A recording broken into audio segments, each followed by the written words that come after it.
Tonight we drift back through the wintry fog of history, into a London that once knew a holiday season unlike any other.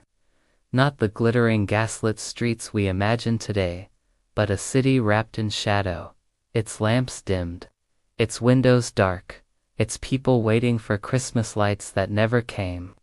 The year was 1877, and as a bitter cold crept over the Thames, something strange unfolded, something that would leave the city hushed, unsettled, and forever marked by a Christmas unlike any before it.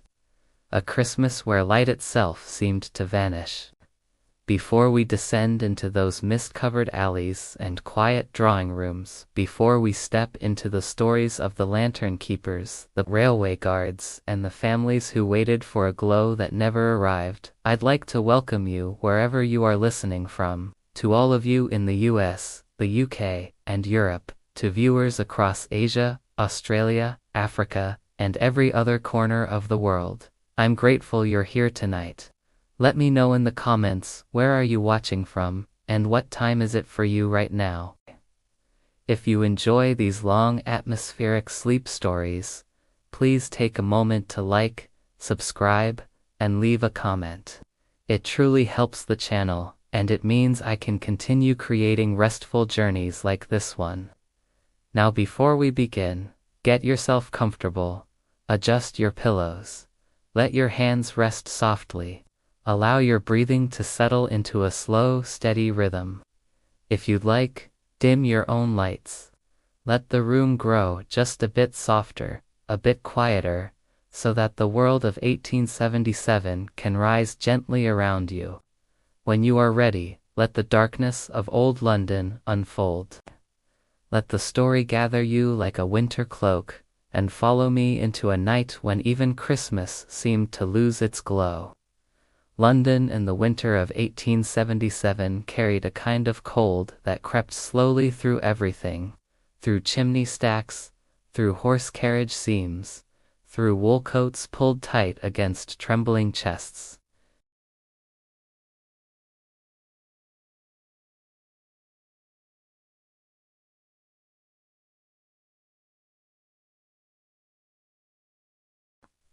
But on this night, the glow was wrong.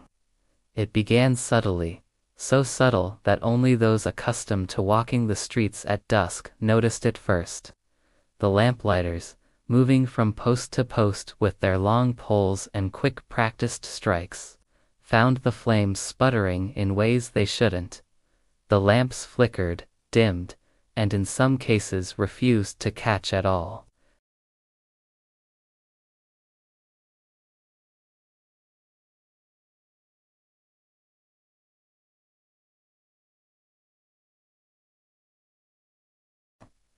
Shopkeepers stepped outside, rubbing their arms against the cold, watching as their festive window displays, usually sparkling with polished brass toys, sugared fruits, and paper garlands, fell strangely dull without the familiar illumination. Even the snowflakes drifting down looked gray, as though the darkness itself had seeped into them. Across the city, families preparing for the holiday noticed it too. Candles burned low, lanterns hissed weakly, and fireplaces crackled with an odd muted glow, as though the flames themselves had grown tired.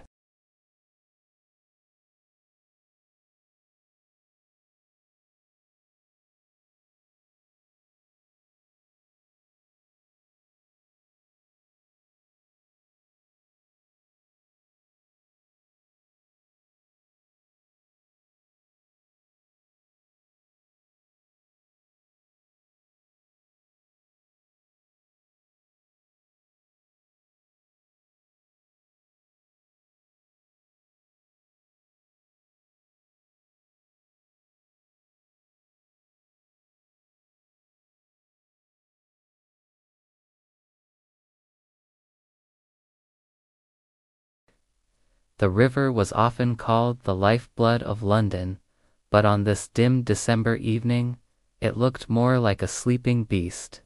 The Thames drifted in slow, heavy currents, thickened by cold, smudged with fog, and carrying an eerie quiet that felt heavier than the water itself. Barge workers, usually accustomed to shouts echoing across the docks, found themselves lowering their voices without quite knowing why. The quiet wasn't peaceful tonight. No, it was observant, as though the city itself were listening.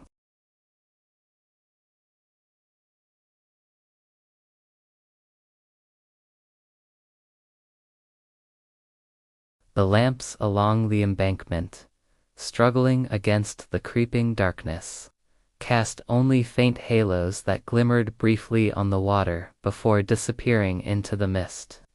A few fishermen, stubborn enough to remain on the piers, stared uneasily at the dim glow reflecting on their lines.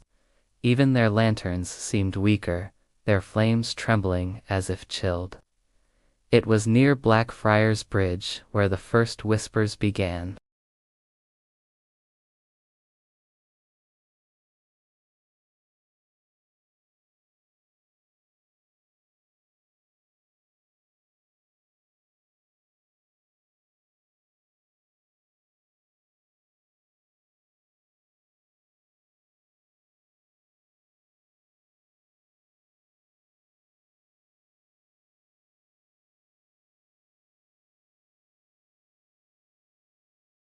And then there was the old man, Captain Reeve, retired river pilot, who leaned heavily on the railing near the pier with his coat buttoned to his chin. He was a man who had seen storms, wrecks, surges, and floods, and yet even he felt unsettled. He watched the lamps flicker, the ones he'd trusted to guide him for decades, and muttered to himself, "Light doesn't vanish like that unless it's being swallowed." His breath curled into the air like a ghostly ribbon, twisting away before dissolving into the night. Others noticed him watching, noticed his unease, and felt it echo within them. For along the Tempoms on nights like this, superstition had a way of finding its voice. One child, clutching her mother's gloved hand, whispered, "Mom, is the river taking the lights?" And though her mother smiled softly, brushing back her daughter's bonnet, she didn't offer an answer because she didn't have one. Above them, the bells of St. Paul's tolled gently, the sound carrying over the river in slow, mournful waves. Even the chimes felt dim tonight, softer than usual, as though the darkness dulled the sound. London did not yet know it, but this was only the beginning. Something deeper than fog, older than cold, was stirring quietly, patiently, just beneath the surface of the city. And the Tempoms, always the first to sense change, had already begun to whisper its warning. In the maze of London's narrow streets, where stone walls leaned close like old friends sharing secrets, a lone lamplighter made his rounds. His name was Edwin Marlowe, a man whose life had been measured by the steady rhythm of flame. Every evening for nearly 20 years, he had walked the same cobbled routes, raised the same long brass pole, and awakened the city's lamps one by one. But tonight, even Edwin, practical, unsacable Edwin, felt something tighten in his chest. The pole quivered in his glove as he set the tip against the next lamp's ignition lever. With a practiced flick, he coaxed the spark inside, and for a moment, the flame sprang to life, soft and hopeful. Then, as if exhaling its final breath, it thinned, flickered, and shrank to a dull orange bead barely visible through the frosted glass. Edwin frowned, stepping closer. "Not you as well," he muttered, his voice low enough to be swallowed by the wind. He checked the valve, adjusted the wick, even tapped the metal frame with his knuckles. The small rituals he trusted when lamps misbehaved, but nothing worked. Instead, the flames seemed to resist him, trembling as though afraid to burn. A carriage rattled past, its wheels crunching over patches of ice. The coachman leaned out, calling down, "Evening, Marlowe." Light out again. Edwin nodded, though he didn't turn. They're going dim all over. Doesn't feel natural. The coachman shrugged and whipped the reins, but Edwin noticed the man's eyes linger a moment too long on the weakening glow. He'd seen it too. As the night deepened, Edwin continued his route. His footsteps echoed through alleys cloaked in shadow, past shuttered bakeries and quiet taverns whose windows glowed faintly with struggling firelight. He lit lamp after lamp, but the pattern repeated, each one flaring briefly before retreating into that same exhausted dimness. It was like watching a row of candles melt in reverse. The fog grew denser, brushing against Edwin's coat in cool, feathery strokes. He paused beneath an archway and listened. The city had fallen strangely mute. No distant laughter from pubs, no chiming of shop bells. Even the horses' hoof-beats had softened into something muffled and uncertain. Only the faint hiss of the lamps remained, soft, fading, fragile. Edwin looked down the stretch of street, yet unlit, the lamps standing like silent sentinels, awaiting their turn. For the first time in years, he felt a tremor of doubt. London depends on us, he whispered to himself, on the light. But tonight the light wasn't cooperating. Tonight, something unseen moved around him, subtle as breath, heavy as dread. Nudging its way between the lamps, dampening their glow. Edwin tightened his grip on the lamplighter's pole, a thin ribbon of resolve running through him.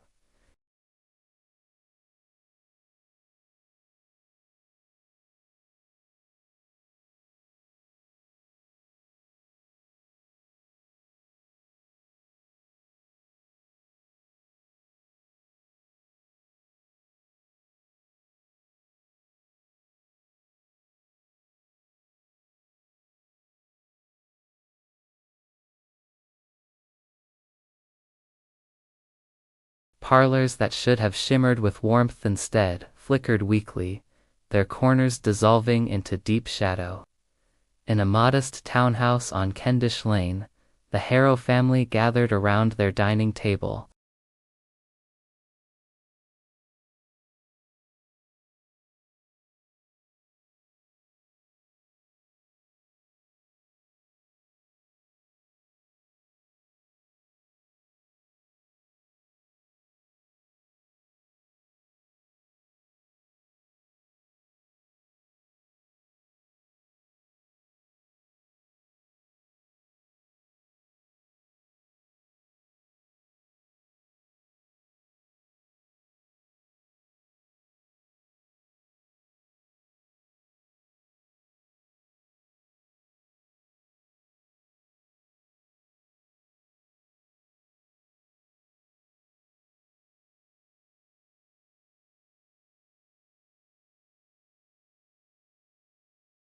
Her voice was small but hopeful, like a winter robin looking for crumbs. Mrs. Harrow hesitated. Their street always arranged a festive display. Ribbons, garlands, and dozens of lanterns strung from post to post. It was a tradition older than Clara, older even than Mr. Harrow's service in the city council. But tonight, as she looked toward the curtained windows, where only a sliver of faint lamplight seeped through, she could not bring herself to promise. "Of course, my dear," she said softly. "But perhaps a bit later this year, across the city, inside grand manors and humble rowases alike, similar scenes unfolded." At a wealthy estate in Kensington, a footman hurried to light fresh candles for a dinner party, only to find that the new tapers burned no brighter than the old ones. Guests murmured among themselves, glancing at the dim chandeliers overhead. In a cramped room above a bakery, a seamstress stitched by lantern light, blinking hard to see her thread. Each tug of the needle felt slower, heavier, as if the light itself resisted her efforts. And in countless homes, Families huddled together on sofas, blankets drawn up, speaking in hushed tones. No one wanted to admit fear during a season meant for joy. But fear had a way of settling in quietly, planting itself like a seed in the mind. Children clutched dolls, parents exchanged uncertain looks, and everyone found themselves glancing toward the windows more often than usual, searching for the comforting glow of street lanterns. But outside only the darkness pressed back. Still within these flickering parlors, small acts of courage bloomed. A mother reading softly to calm her child. A father adding extra cold to a reluctant fire. Neighbors checking on one another, offering bread, blankets, or simple company. The light may have been fading, but the people of London held tightly to whatever warmth they could muster. Little did they know that this night's dimming was merely the first whisper of a deeper stillness still to come. Fleet Street was usually a place of motion and noise, even well into the night. Printers hammering out the latest broadsheets, newsboys calling headlines across the pavements, horses clattering past the newspaper offices.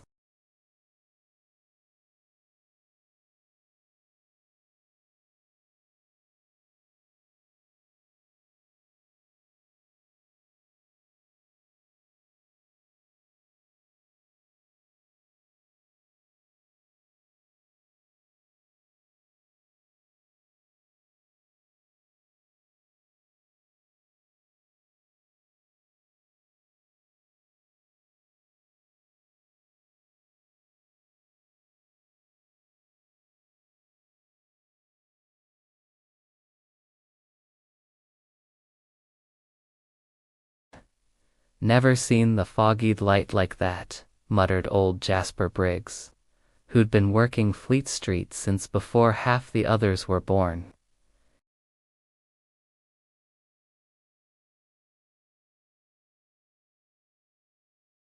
A younger editor, Miss Lyall, leaned closer to the glass.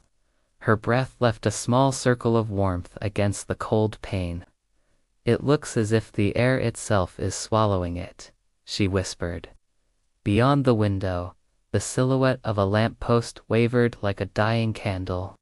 A passing carriage emerged from the fog only to disappear again without a trace. No sound, no light, just a momentary phantom drifting between worlds. Inside the printing press hummed in a slower, heavier rhythm. Each rotation seemed reluctant, as though the machinery itself felt the weight of the darkness outside. A few workers complained that the lamps over their works had dimmed to the color of oversteeped tea. "Can't run the morning edition like this," one of them grumbled. "Ink's drying wrong, and I can barely see my own hand." Miss Lyall returned to her desk, pulling her shawl tighter around her shoulders. The building felt colder than usual. A draft slipped through the floorboards, curling around her ankles. She lowered her gaze to her notes, but the words blurred together, shadows pooling at the edges of the page. Farther down Fleet Street, at a small pie shop that usually stayed open for tired printers. The owner lit 3 new candles, but their flames rose barely higher than a match. Customers came and went with worried expressions, clutching warm pastries to their chests, as though the heat might chase away the creeping chill. Some wondered aloud if the gas lines had been compromised.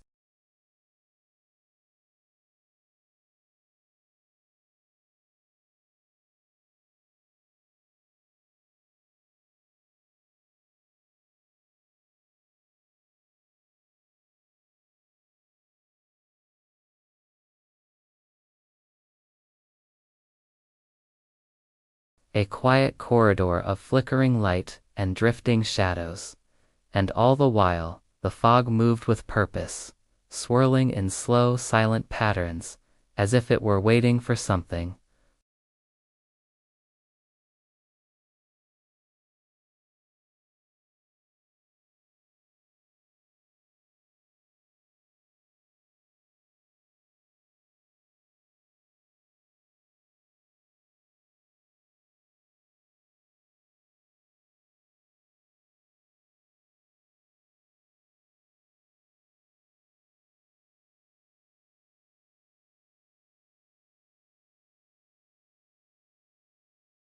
But on this strange December evening, the gasworks felt unnervingly still.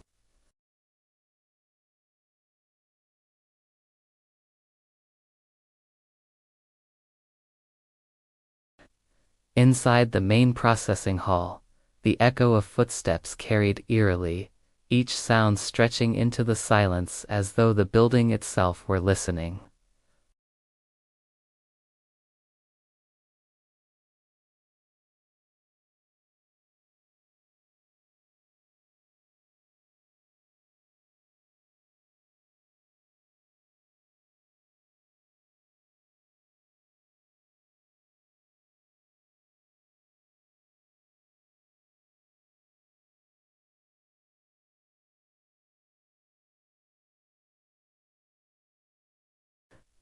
They're all showing normal levels, but the flame quality's dropping across the whole system.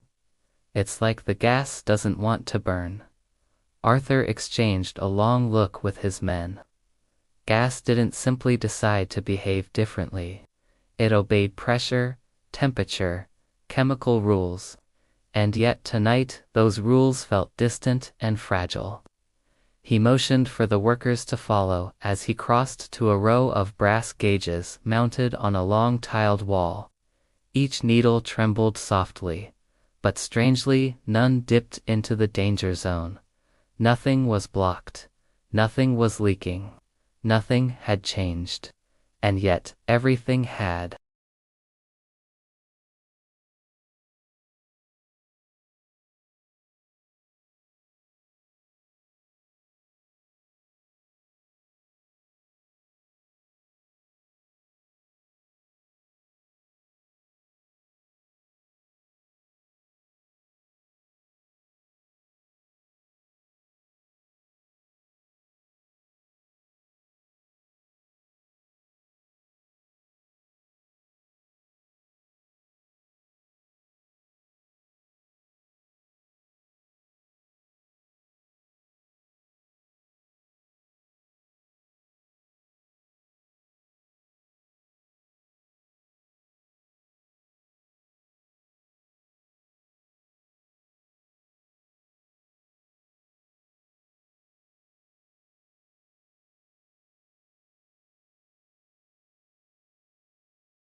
Her home, though humble, was filled with small wonders, curiosities collected by her late husband during his years as a traveling merchant.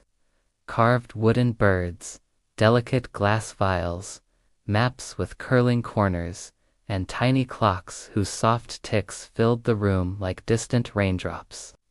But tonight her attention rested on a peculiar item perched upon a shelf near the fireplace. A Black Forest weatherhouse, a quaint wooden structure decorated with painted pine trees and miniature carved figures. One figure, a woman, stepped out when the weather promised fair skies. The other, a man holding a cane, appeared when storms approached. For 30 years the weatherhouse had been reliable, honest, predictable. But tonight both figures stood outside their little home. Both Mrs. Thorne blinked at the sight, leaning closer. The tiny painted faces gazed outward as though expecting something or dreading it. She tapped the wooden base gently. Nothing changed. The two figures stood unmoving side by side, sharing a space they had never before occupied at the same time.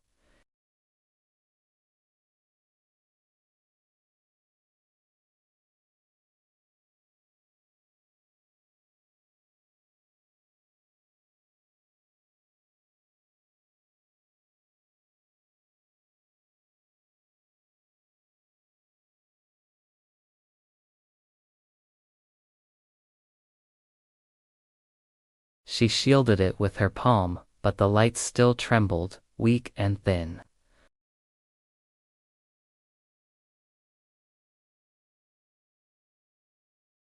Taking a slow breath, she rose and moved toward the window.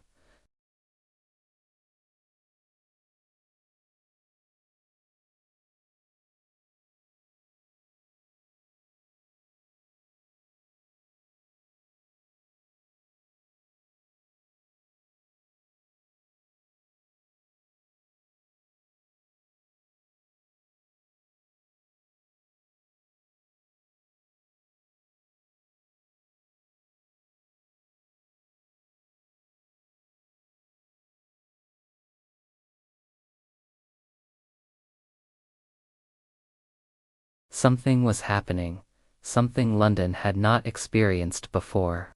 She returned to the Weather House.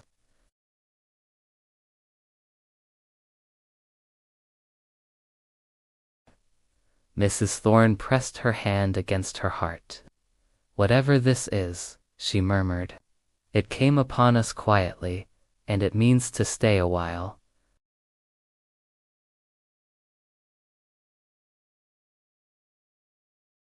The sound barely carried through the dim parlor. Mrs. Thorne blew out the candle, though its weak flame needed little encouragement to die.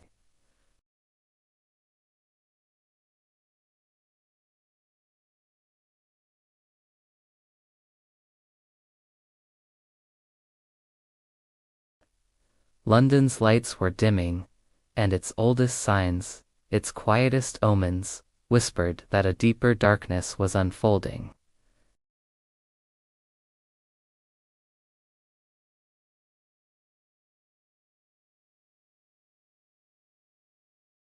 Once part of London's medieval defences, its archway now served little more than a symbolic boundary, a reminder of the city's ancient past.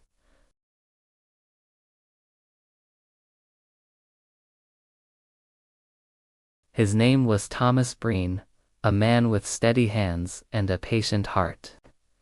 He was accustomed to long nights spent listening to the soft rustle of wind through the bare winter branches, to the distant clatter of carriages approaching from the countryside, and to the comfort of the single sturdy lantern that hung beside his little guard-house. But tonight, as midnight crept slowly through the fog, Thomas noticed something he had never seen before. His lantern, one he had cleaned, refilled, and trimmed just hours earlier, was dimming. At first he assumed it was the cold. He lifted the lantern by its brass ring, turning it gently from side to side.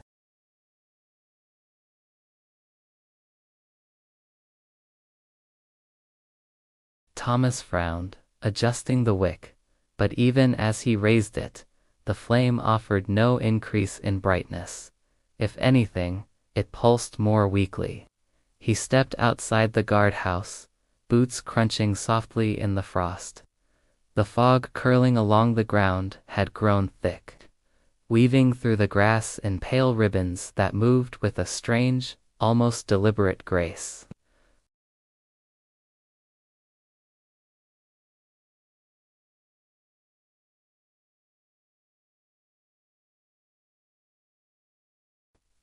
Tiny, warm glimmers marking familiar homes.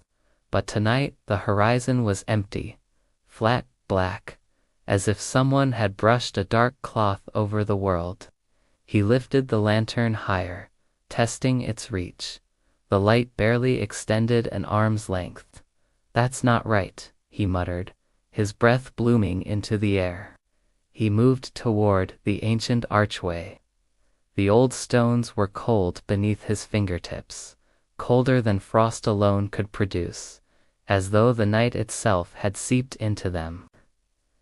Thomas had grown up hearing stories of the North Gate, tales about wandering spirits, forgotten travelers who passed through long after the city had grown beyond its borders. But those were just stories, weren't they? Suddenly, a sound broke the silence, a hollow, distant thud echoing from somewhere beyond the gate. Not loud, not urgent, but distinct, as though something had struck the earth miles away. Thomas stiffened, listening. Another thud, then stillness. He strained his eyes against the fog, leaning forward slightly. The lantern flickered in his hand, and for a brief moment the flame flared brighter, as though startled, before dying down again into its soft, trembling glow. Behind him, the guardhouse clock clicked past midnight, the metal gears winding in a slow, sleepy churn.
Inside, the faint glow of a few half-hearted candles struggled against the heavy dusk that pressed in through the stained glass windows.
"Are we still singing tonight?"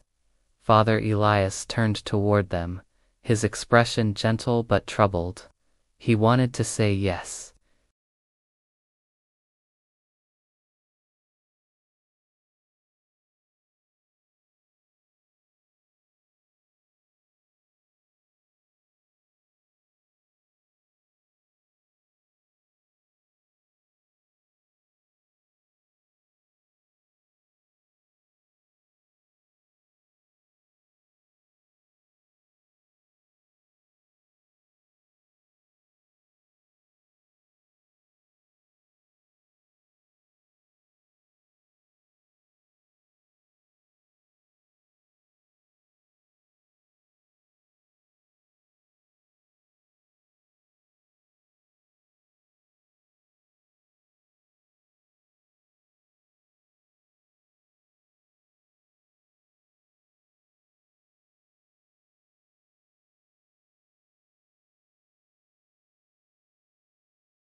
Father Elias set the baton gently on the altar.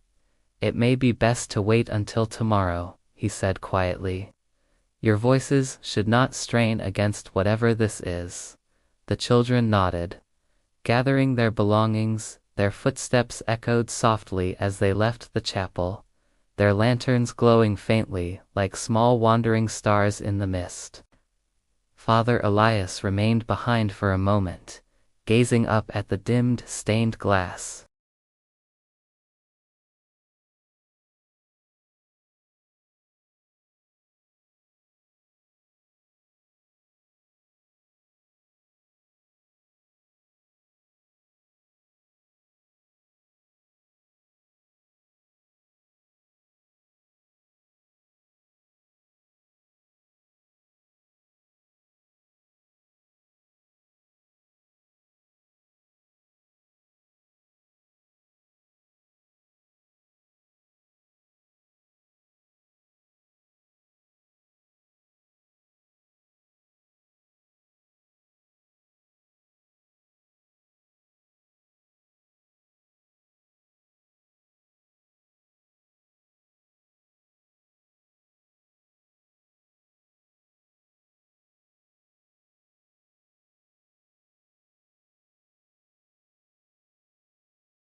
The message inside was brief, just a few lines.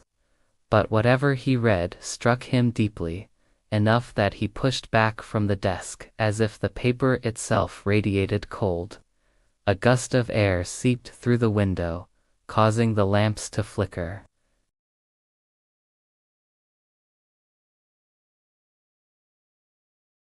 The darkness is no accident. Then the lamps dimmed further, and the room sank into deeper shadow.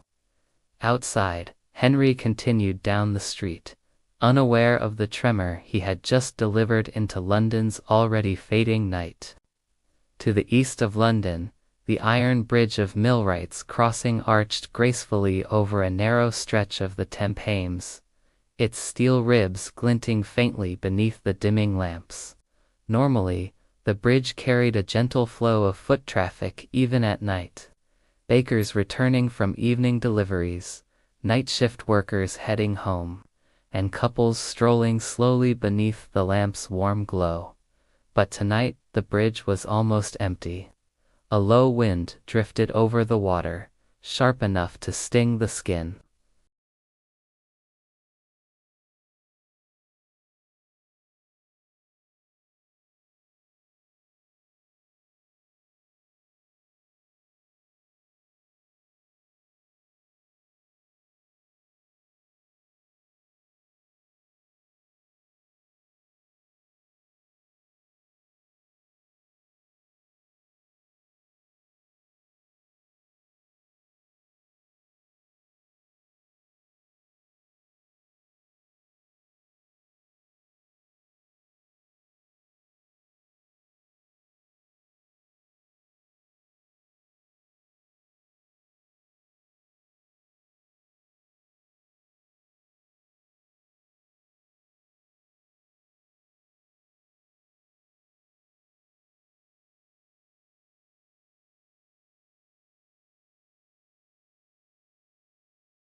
As he approached, the faint lantern light revealed the outline of a street sweeper's broom propped against the railing.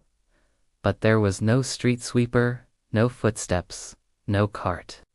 Just the broom left upright, as though abandoned in a hurry. Harold scanned the fog. "Hello, anyone there?" His voice carried only a few paces before fading entirely. No answer. He knelt, touching the broom handle. The wood was cold again, colder than it should have been. A damp chill ran up his spine. Something had unsettled the street sweeper enough to leave mid-task.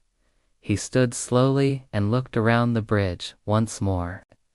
The fog drifted eerily thick but strangely uniform, as though it moved with intention, curling and settling in careful patterns. Then he heard it, a faint metallic groan vibrating through the iron beneath his feet. At first it sounded like the normal settling of metal in winter, but then it repeated longer, lower, resonating deep through the beams. Harold placed a hand against the railing again. The metal felt like it was breathing.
The warmth was there barely, but it felt distant, like heat remembered rather than felt, as if the flames were struggling to do what they had always done effortlessly.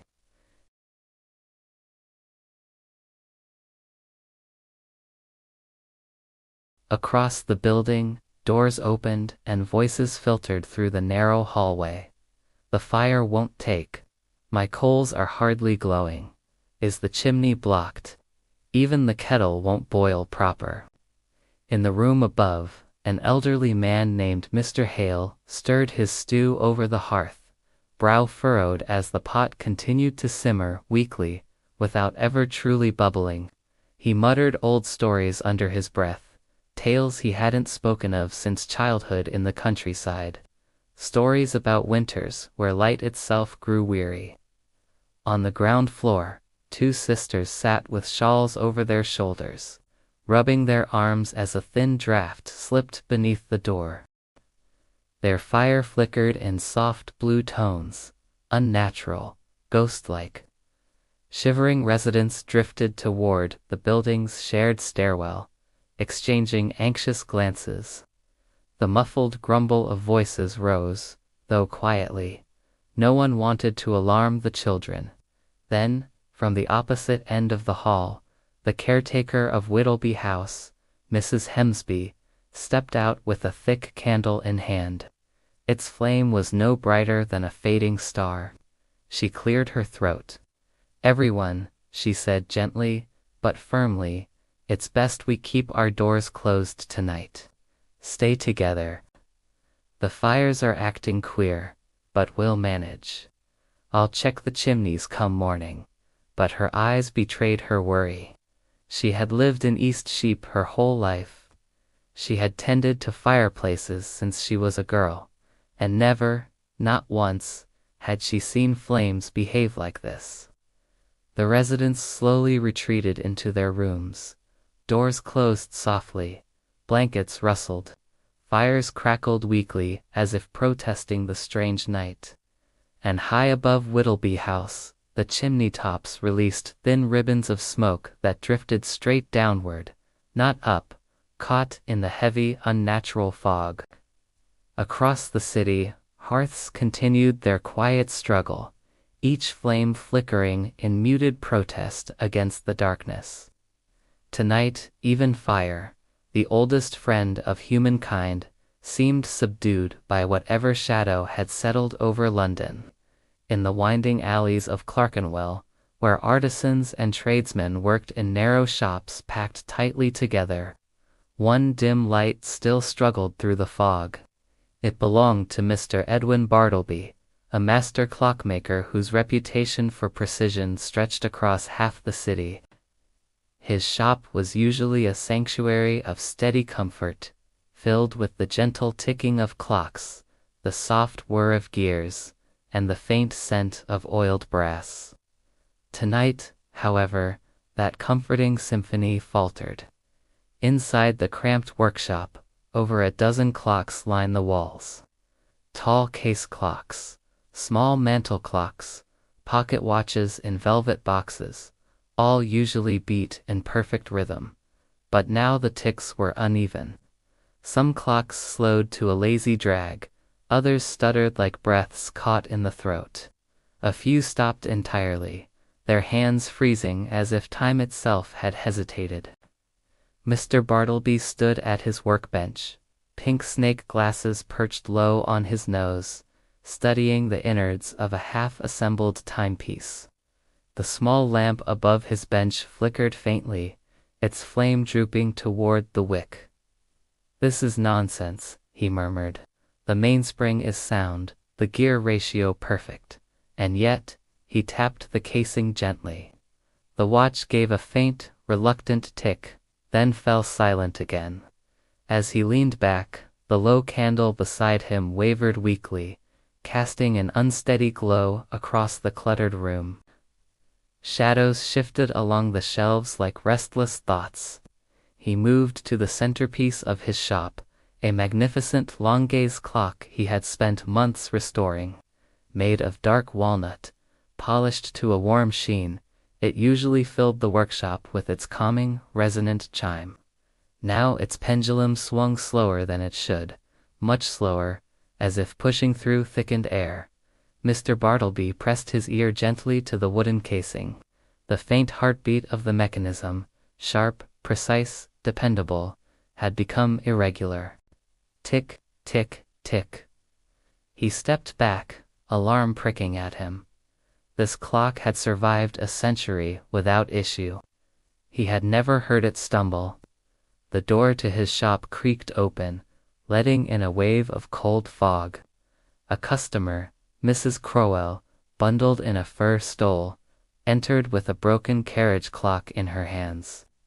"Oh, Mr. Bartleby," she said, brushing frost from her sleeves. "I hope you might," but she stopped. Her eyes widened at the sight of the workshop. "Why your clocks? They sound dreadfully ill." Mr. Bartleby offered a weak smile. "It appears," he said, adjusting his glasses, "that time itself is out of sorts this evening." Mrs. Prowl stepped carefully between the works, glancing nervously at the dim lamps and staggering tick of the clocks. "Is it the cold?" she asked softly. "No," he replied quietly. "Cold, I can manage. Mechanisms I can repair. But this," he gestured around them, "but this feels as though something has settled into the gears, something weighty." A long case clock at the far end of the shop gave a strained groan, then wound down with a soft, defeated sigh, its pendulum stilled completely. Mrs. C.R. clutched her carriage clock. "Oh dear," she whispered. As if in response, the candle on Mr. Bartleby's workbench gutted. Its flame thinned into a fragile thread, then steadied, though barely. The two stood quietly in the workshop's dim hush. All around them clocks ticked unevenly, their once reliable rhythm fractured. Mr. Bartleby placed a gentle hand atop the long case clock, almost in comfort. "Something has changed in London tonight," he murmured. "Something that touches not only flame and light, but even the beating of time." Outside the fog thickened, pressing against the small shop window with a strange velvety stillness. Tonight London wasn't merely growing darker. It felt as if the very hours themselves were growing heavy. Charing Cross, usually pulsing with movement even in the late hours, lay unusually still beneath the soft drape of London's thickening fog. Its grand buildings, once lit by bright lamps along the bustling thoroughfares, stood like sleepwalking giants, their windows dim and their silhouettes softened into the night. Constable James Hollowell, a tall man with a calm disposition, walked his usual patrol route, though tonight every step felt as though it carried him deeper into a quiet dream. His boots tapped the pavement gently, muffled by a fog so dense it seemed to sip up sound. At his side, his patrol lantern flickered with an unsteady glow. The flame had already shrunk twice since he'd left the station, no matter how often he trimmed the wick. Even the reinforced glass surrounding it felt strangely cold, as if it were drawing warmth away rather than containing it. He paused beneath the statue of King Charles II, its familiar silhouette barely visible. Normally, 4 bright lamps illuminated the base, creating a reassuring halo. Tonight, each lamp offered only a faint whisper of light, no stronger than embers, at the end of a long night. James lifted his lantern toward the statue, squinting. The fog swallowed the flame's brightness almost instantly. "Odd sight," this came a voice from behind him. James startled slightly, turning to see Mr. Allerton, the elderly night steward of the Charing Cross post office. Wrapped in a thick overcoat, the man leaned heavily on his cane, his breath forming small clouds in the cold air. "Evening, Mr. Allerton," James greeted. "Didn't expect you out this late." The old steward nodded toward the weak glow of the nearby street lamps. "Went to check on the postal wagons. but the lamps, I swear they dimmed the moment I stepped outside. James nodded grimly. It's all over London. Something's wrong with the gas lines, or something else. Fires won't burn proper. Clockmaker in Clockenwell says the clocks are misbehaving too. Mr. Alayton's brows lifted. Clocks, oh dear. Sounds like the city's gone peculiar. The two stood in silence for a moment, watching as a horse-drawn, hansom cab approached slowly through the haze. Its driver held a lantern aloft, but the glow illuminated almost nothing, just the faintest shimmer on the horse's mane. The animal snorted uneasily, hooves striking the cobblestones with nervous taps. When the cab drew close, the driver leaned out. "Constable, apologies, but the lamps of the cab went near dead, nearly collided with the curb twice. Any idea what's happening?" James shook his head. "Not yet, but you're not the first to mention it." The driver muttered a thanks and continued on his way, disappearing back into the fog like a shadow swallowed whole. A sudden gust of cold air curled around James's legs, sharp enough to sting. His lantern flickered violently, shrinking into a thin bead of gold that trembled like it was about to die out entirely. He shielded it with his palm. Mr. Alaton's voice dropped to a whisper. "Feels like the darkness has weight tonight." James didn't answer immediately. He scanned Charing Cross Square, the benches, the silent shop fronts, the empty pavements, and felt something deep in his chest. A heaviness that didn't belong to fear exactly, but to recognition. He had seen nights of heavy fog before, storms, gas outages, winter chills, but he had never seen darkness behave as though it had purpose. "Head back inside, Mr. Alaton," James said quietly. "Something's settling over the city, and I'd rather you were warm indoors." The steward nodded and shuffled away, his cane tapping faintly until the fog swallowed him up. James lifted his lantern again and continued his patrol. The darkness swirled gently at the edges of the light, soft, patient, almost curious. And for the first time in his years of service, he felt London was watching him back, high above the winding streets of Bloomsbury, where townhouses huddled shoulder to shoulder like companions against the cold. An attic window flickered with the faintest glow. The light was weak, barely a breath of gold, but enough to reveal the silhouette of a man bent intently over a canvas. His name was Julian Grantham, a young painter known for capturing London's winter streets in soft, delicate strokes. But tonight his brush moved slower, as though the paint itself resisted the cold. The attic was his sanctuary, quiet, tucked beneath a slanted roof, with a large window overlooking the rooftops. On clear nights, he could see the lamp stretching down the street in a luminous ribbon. But tonight, when he lifted his gaze, he saw only shadows layered upon shadows, blurred by fog. He dipped his brush into a mix of pale ochre and white, attempting to paint the soft glow of a lamppost he could just barely make out through the haze. But the color on the canvas turned dull almost instantly, as if the dimness of the night had seeped into the paint. Julian frowned, leaning closer. "That's not right," he whispered. "It should shine just a little." He wiped the brush on a cloth and stepped back.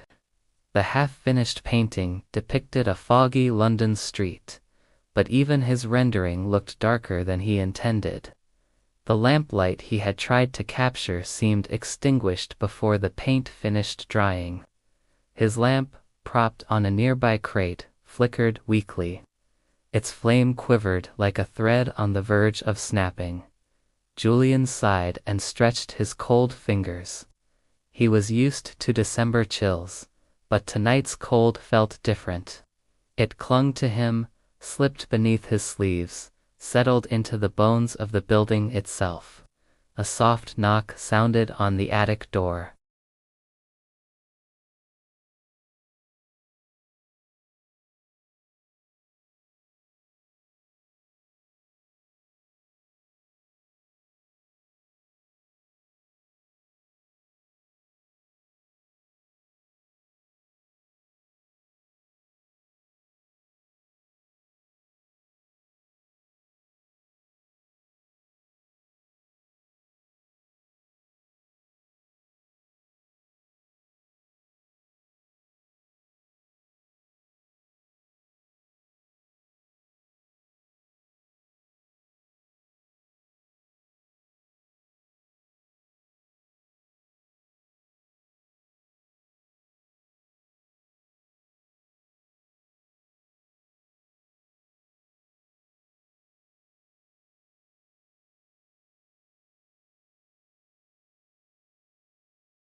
Eliza studied the work, her expression thoughtful.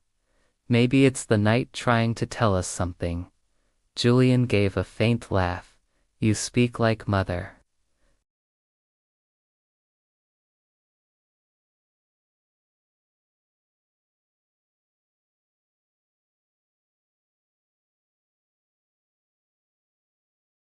Not the usual sputter of a weak flame, but a slow, deliberate pulse, brightening, dimming, brightening again, almost like a signal.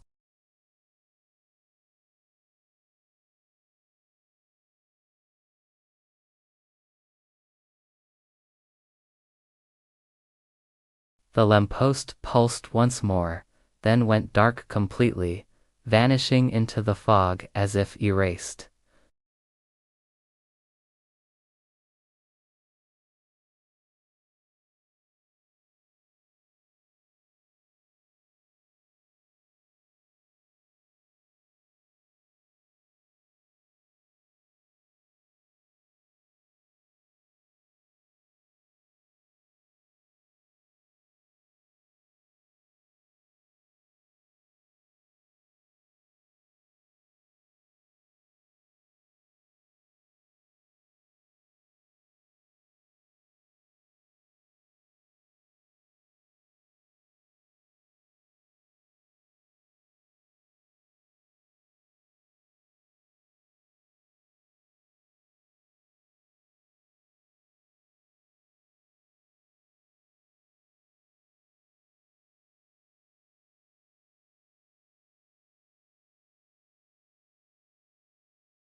Watched what? Everything, Elliot whispered. Behind her, the lantern pulsed once more, dimming the room even further. The children drew closer together, small breaths fogging the cold air. Mrs. Dorchester turned toward them, her expression calm, but her bones trembling with the weight of something unspoken. Tonight, even Lantern Hollow, the village, once famous for holding the warmest glow, felt the creeping chill of a darkness that spread with intention. And whatever stood at the boundaries of the hollow was no ordinary child. On the southern bank of the Thames, where the river widened into a slow mist-covered stretch, the district known as Bishop's Wharf had always been a haven of hard-working fishermen and boat-builders. Lanterns usually lined the docks through the night, guiding late-arriving barges and keeping the shoreline visible even in the coldest months. But tonight, Bishop's Wharf was swallowed whole, not just dimmed, not merely fogged, but plunged into a deep, unnatural blackout, as though someone had draped a heavy curtain over the entire waterfront. The only sound was the gentle lapping of the river, muted, sluggish, its rhythm altered by the strange stillness in the air. Clara Whitstone, whose family owned a small boat shed near the water's edge, stood outside with her coat pulled tight around her, her breath curled into the darkness like pale smoke. The lantern she held flickered weakly, barely illuminating her boots. She swept the dim beam across the docks. Nothing. The lamps that usually glowed in steady rows were dead. Every single one. No light at all, she whispered. But not even a glimmer. Her father, Edgar Whitstone, stepped out behind her, rubbing his gloved hands for warmth. He was a broad man with lines etched into his face from years spent repairing skiffs and river punts. "Never seen the Wolf go fully dark," he said, squinting toward the fog-shrouded river. "Even during storms, there's always a few lamps holding on." Clara turned slowly. "Do you think the gas lines failed?" "Can't be all of them," Edgar muttered. "And the fires at the forge barely lit tonight. Something's choking the light itself." As he stepped further out onto the dock, the boards beneath him creaked in the cold. The river beyond was black, so black it seemed bottomless. Clara followed, her lantern offering no real comfort. She could barely see her father even a few feet ahead. A faint splash rippled somewhere out on the water. Clara froze. What was that? "Fish jumping," Edgar replied out of habit, but his voice lacked conviction. Another ripple, then another, except these weren't random splashes. They came in a slow, rhythmic pattern, almost like footsteps on water. Edgar raised his head, listening, his breath held in his chest. The pattern continued, tap tap tap, as if something lightly touched the river's surface, drawing closer. Clara lifted her lantern higher. "Father, something's moving." Fog swirled across the river, shifting in graceful waves. A cold breeze drifted past, brushing Clara's hair, carrying with it a faint scent of frost and something else, something metallic. Edgar moved protectively in front of her. "Back to the sheds," he said quietly. "Now." But before they could turn, a soft glow, so faint it could have been imagined, appeared near the center of the river. A tiny pinprick of light. Clara gasped. "A lantern." "No," Edgar whispered. "Too small." The speck hovered just above the water, pulsating gently. Once, twice, 3 times, then it vanished. The river went silent again. Clara's lantern guttered violently, shrinking into a trembling bead of gold. For a moment, she feared it would die like the others. She cuped her hand around it, coaxing the flame. Behind them, a door opened somewhere along the wharf. and a few neighbors emerged, holding their own dimming lanterns. Their silhouettes wavered in the darkness like drifting shadows. "Everything's gone out," someone called. "All the lamps. The whole war's dark." Edgar placed a steadying hand on Clarara's shoulder. "We're heading inside," he said. "Lock the doors. Stay close to the hearth. This fog, this night, it's different." As they stepped back toward the boat, Clarara glanced once more over her shoulder. The river was still, the dark was heavy, the air thrummed with an uneasy quiet. Something had passed along the Thames tonight, something that dimmed more than lamps, and Bishop's Wharf could feel the echo of it lingering in the cold. On the quieter side of Seven Bells Court, tucked between a print shop and an old perfumery, sat a narrow brick building with a crooked sign that read, "Miss Lenton's Fine Stitchery." The shop had belonged to Miss Arabella Lenton for nearly 30 years. Her hands were famous. Across half of London, nimble, gentle, capable of stitching velvets so perfectly that seams vanished like illusions. Her shop was normally a haven of soft lamplight and colorful fabrics, but tonight it lay draped in the same heavy dimness that had overtaken the city. Inside, Miss Lenton worked late at her sewing table, bent over a luxurious cloak meant for a holiday ball. A small oil lamp flickered beside her, its flame wavering so faintly that she had to lean inches from her fabric to see her needle. She sighed softly. "Come now," she murmured to the flame. "Don't give up yet. I'm nearly finished." But the lamp only shivered in answer. She drew her needle through thick velvet, but something caught her eye. The thread, normally a bright silver, looked dull, almost gray, as if the color itself had been leached away. She squinted, held it closer to the lamp. No change. Arabella blinked in confusion. This thread was shimmering not an hour ago. She tugged gently on it. The needle glided through the fabric as usual, but the dullness disturbed her. She reached for a spool of gold thread as comparison, but when she held it toward the lamp, it too appeared muted, nearly colorless. Her heart ticked faster. At that moment, a soft tapping sounded at the front window. Arabella nearly dropped her needle. She rose slowly, wiping her hands on her apron as she approached the shop's entrance. The street outside was swallowed in heavy fog, and she could barely make out the shapes of the buildings opposite her. Tap, tap, tap. She lifted the lantern from its hook beside the door and held it toward the window. Its weak glow barely reached the glass. "Who's out there?"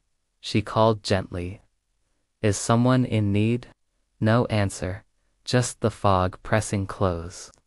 She took another step and froze, because as her lantern shifted in her hand, she caught sight of something faint, almost invisible in the corner of the window. A single smudge, a streak as if a fingertip had dragged across the condensation, but the shape was odd. Not quite a fingerprint, not quite human. Arabella leaned closer. The marks seemed to shimmer faintly, then fade before her eyes, as though the glass itself swallowed it. She stepped back sharply, breathing. "This night grows stranger by the minute," she whispered. She locked the door, sliding the bolt with a soft click, and returned to her sewing table, if only to anchor herself in something familiar. But as she sat down, she noticed something that made her blood run cold. The silver thread she'd been using was unraveling, not from her stitches, not from the spool, but unraveling in place, fraying itself quietly, fiber by fiber, as though the darkness tugged at it with tiny, unseen fingers. Arabella's breath hitched. "No, no, that's impossible." She reached out to touch it. The moment her fingertip brushed the thread, the lamp dimmed sharply, and the frayed ends of the silver filament seemed to quiver. For a heartbeat the room felt colder. The shadows leaned closer, and the fog outside the window thickened like breath gathering on glass. Arabella pulled her hand back, heart pounding. She closed her sewing kit, extinguished the trembling lamp, and lit a single candle, even though its flame was barely a whisper. Tonight even her craft, so steady, so reliable, felt altered, as though the darkness had learned to tug on threads, and in 7B Bell's Court, the seamstress stitched quietly in the dim light, the fabric on her table trembling ever so faintly, as if aware of the night closing in around it. In the bustling heart of Fleet Street, dawn normally arrived not with sunlight but with sound. The clatter of printing presses, the shuffle of newsboys, the slam of inked plates being loaded again and again as fresh headlines rushed toward the waking city. But on this peculiar December morning, the Morning Clarion office sat in an uneasy half-dark, its lamps barely flickering, its windows covered in a fog so dense it turned the entire newsroom into a shadowed cavern. Inside, Mr. Lawrence Hobb, senior editor, stood before the printing machine with ink-stained sleeves and a face marked by exhaustion. He had arrived before dawn, as always, expecting to find the press already churning. Instead, he found silence.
He paced toward the nearest desk, leaning over a stack of draft reports. One article mentioned failing gas lamps. Another described flickering hearths. A third, scribbled hastily by a reporter who hadn't returned, spoke of strange figures watching from the fog. Lawrence swallowed hard. He turned to Peter. "Fetch a small lamp. We'll draft something. The Clarion prints, no matter the hour." Peter hurried off, returning with a trembling light that barely illuminated the desk. Lawrence dipped his pen in ink, but the ink was thin. The tip of the pen skated uncertainly across the page. The letters appeared faint, ghost-like, so pale he had to squint to read them. "The ink isn't taking," he murmured. He dipped again, pressed harder. The words remained colorless, as though the darkness drained the pigment before it touched the paper. Peter watched wide-eyed. "Sir, is it the ink?" Lawrence touched the ink pot. It felt cold, too cold. Then something caught his attention. Blank at first, completely blank. But as he approached, shapes began to form. A faint gray outline, as though sketched by invisible hands.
God help us, he breathed.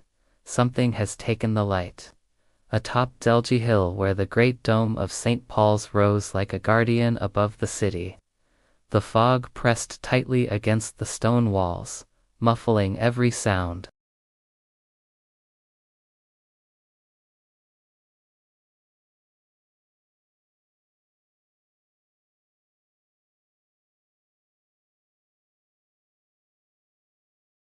Inside the bell tower, Beatrice Langford, an assistant bell ringer, stood wrapped in her wool coat as she monitored the ropes that controlled the smaller morning bells. She had expected sunrise by now, expected light to filter through the windows and brighten the tower's dim interior, but the world outside was still dark, a heavy velvety dark that settled across the city like a second skin. Beatrice rubbed her gloved hands together and leaned close to the small lantern placed at her feet.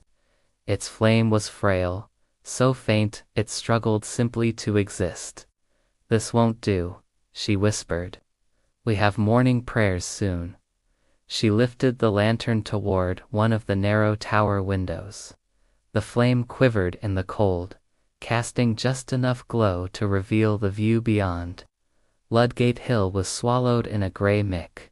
The streets below, normally busy even at dawn, lay still. The lamps glowed like dying embers. The sky, usually paling toward blue, remained a uniform charcoal.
He lifted the lantern nearer. Easy now, easy. The flame inside trembled, then shrank, almost as though something nearby drew the light inward. A sudden metallic clang echoed from the far end of the yard where the iron gate opened onto the quiet Kensington street. Joseph froze. The horses reacted instantly, snorting, backing away, stamping in agitation. He steadied himself and called out, "Hello," but his voice felt swallowed by the fog.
"Hello," he managed again. But even he didn't expect an answer.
By this hour, the milkman's cart would clatter over the cobblestones, bottles softly chiming in their wooden crates as residents cracked open their doors to greet the new day.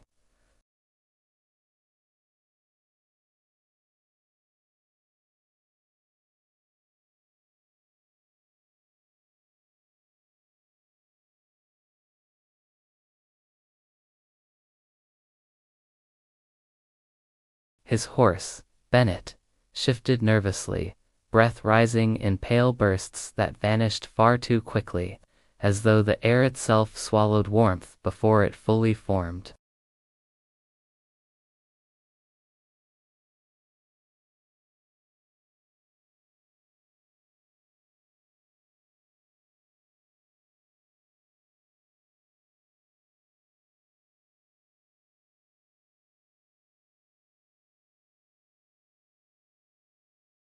But hanging oddly, suspended, lingering far longer than it should, as if the cold had thickened into something with weight.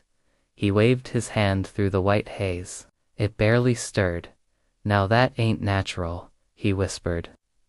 Bennett snorted sharply and stamped a hoof, refusing to take another step into the mews. The fog pulled thickest there, drifting in slow, deliberate curls. It looked less like weather and more like something settling, choosing its place carefully.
But even there the beat was distant, soft, as if he were listening through a thick wall. Mrs. Crowther tilted her head. Is something the matter? He forced a calm smile. I'm just noticing a bit of irregularity. Likely the cold. Let me prepare you some tonic. But as he walked away, his hands trembled. He steadied himself on the counter, breath shaking. Then he noticed something else. On the wall across from him, the framed barometer, always reliable, registered no pressure at all. The needle hovered at the very bottom, as if the air itself had thinned beyond measurement.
The lanterns in their hands gave off weak halos, barely enough to illuminate their boots.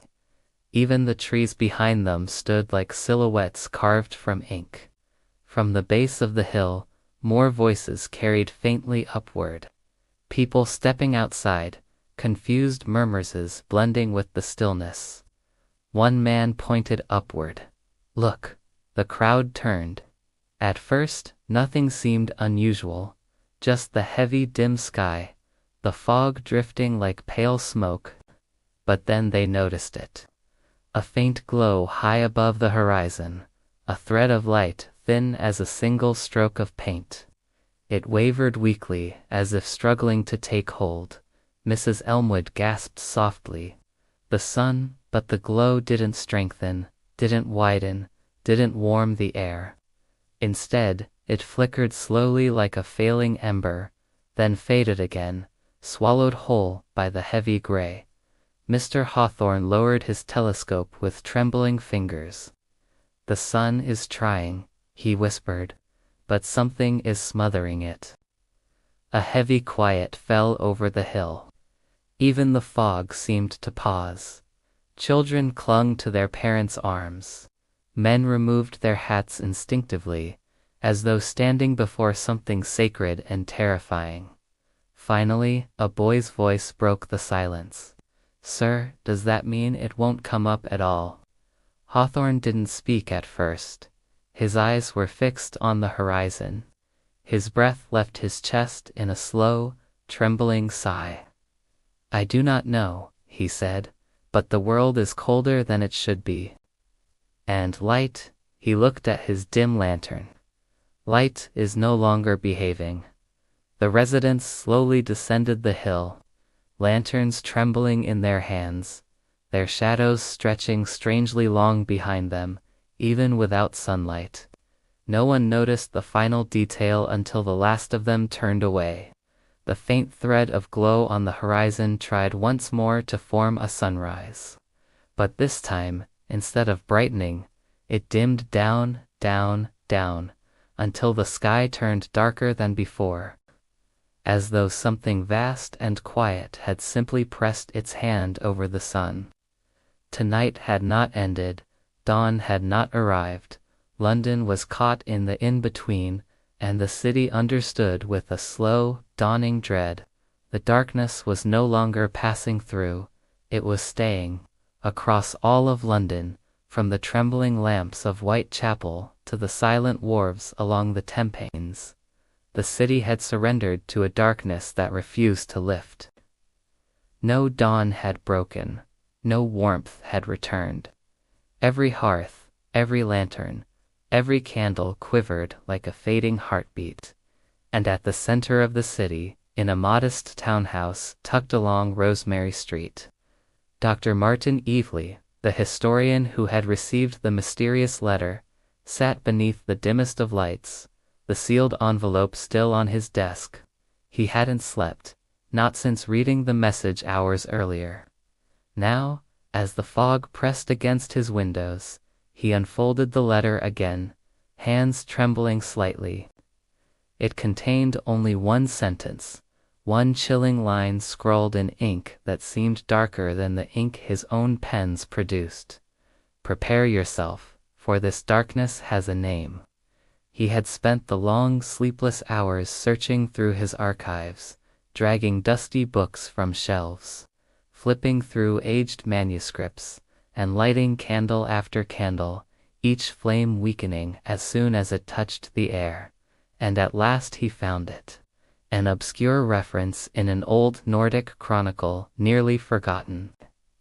A brief passage describing a winter so deep, so unnaturally still, it extinguished fire, smothered sound, and quieted the pulses of the living. The phenomenon was called the long dim. Not night, not storm, not spell, a presence, a season that fell only once in recorded memory and lingered for 9 days. Dr. Everly read the passage again slowly, heart hammering. When the long dim falls, it does not descend from sky, nor rise from earth, but spreads from the folds between shadow and breath. Fire flees it, sound quiets before it, and the living feel their warmth drawn gently away. Only unity among lights, many flames held close, may keep the dark from learning their names. He stared at the last line, he whispered it aloud. Many flames held close, his eyes widened. Teachers still gathered in schools, families huddled in single rooms, choirs whispered nervously in halls, watchmen patrolled with weak lanterns, children clung together in Lantern Hollow. Without knowing why, the entire city had done what the ancient text advised. They had stayed together, but a deeper question lingered. If this was truly the long dim, how long before the darkness learned the city's name? Suddenly, a soft knock echoed through the quiet house. Then another, slow, measured, as if the darkness itself had rapped on the door. Dr. Everly rose cautiously. "Who's there?" he called. Silence. He lifted his lantern. The flame pulsed once, weakly, then steadied. He opened the door, only a crack. Outside, the fog billowed gently, thick and patient. A faint ripple moved through it, like something brushing the air before slipping out of sight. Then he noticed them. Lanterns, hundreds of them, dim and trembling, held by neighbors up and down the street.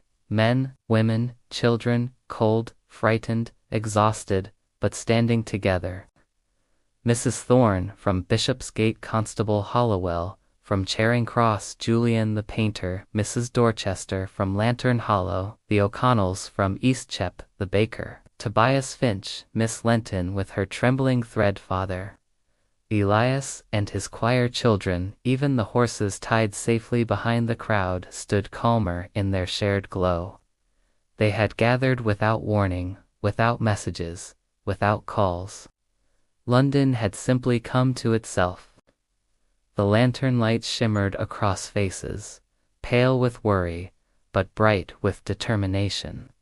A mosaic of tiny flames fighting the darkness together. Dr. Everly stepped outside, lantern held high. "It has a name," he said softly, to those nearest. "This darkness, and it listens, it watches. But the old texts say that light, many lights held together, can keep it at bay." A murmur carried through the crowd, fear and hope intertwining.